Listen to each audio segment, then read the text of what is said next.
Ay, pakikita ko nga pala sa inyo kung paano magbutas ng bakal para hindi na kayo magbarina. Magka-idea rin kayo. Ito sa Asia, di na ako nagamit barina eh. Binubutasan ko lang itong kapal nito ay parang 6 mm. Sorry. Tapos, lalaksan lang niyo yung welding machine nyo. Hindi naman kalakasan kung mga 350 o yung 300. Mas madali rin pagbutas. Ayan o.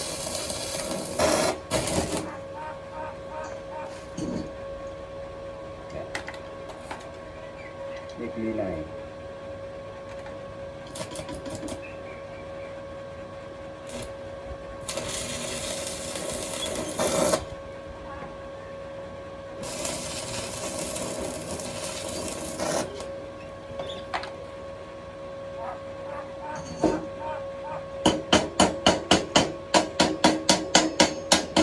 Lusot na rito ang pako na didos.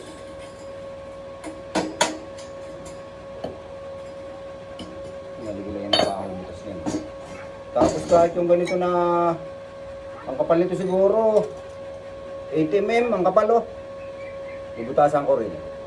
Para makita nyo na kahit 80 mm may kaya. Kahit nga yata 10 mm kaya eh.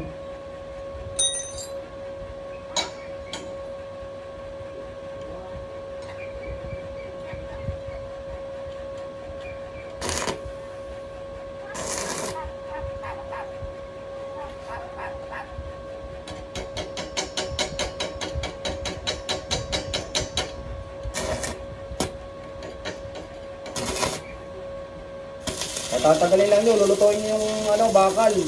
Huwag muna yung ibubundol nyo ganyan. Ayun, oh. Yan. Pag gusto yung palakihin, i-uli yung dingarad. Ayun.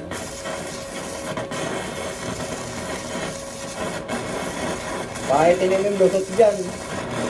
Yan o. Bibilogin natin.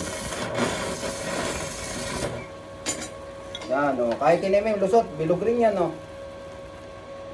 Sa una lang, hindi nyo pagpraktisan lang ninyo. Yan o ang kapal o. Yan o. Yan. 80 mm. Kahit siguro dobling kapal nito, natitesting ko mulyo, butas. Wala lang akong mulyo dito ay. Yung mulyo na dalawang kapal lang ganito, butas din sa akin. Yan. Lulutuin lang muna ninyo yung bakal. Bagang-baga. Tapos di luto na yan. Nagbabaga na nagbabaga na. Halimbawa dito, bagang-baga. Di lang kayo, mga ilang segundo. Pag bagang-baga na, isa din yung ibubundol, itutulak ninyo ng welding rod. Yan o. Yan o, malaki na yan. Lusot ang siguro kahit 12 mm, lusot dyan. 12 mm, lusot. Yan, sige. Para naman na makatulong din kahit pa paano. Para di na kayo gumamit barina, lalo pag mga stainless, mahirap barinahan. Ayos na, sige, salamat.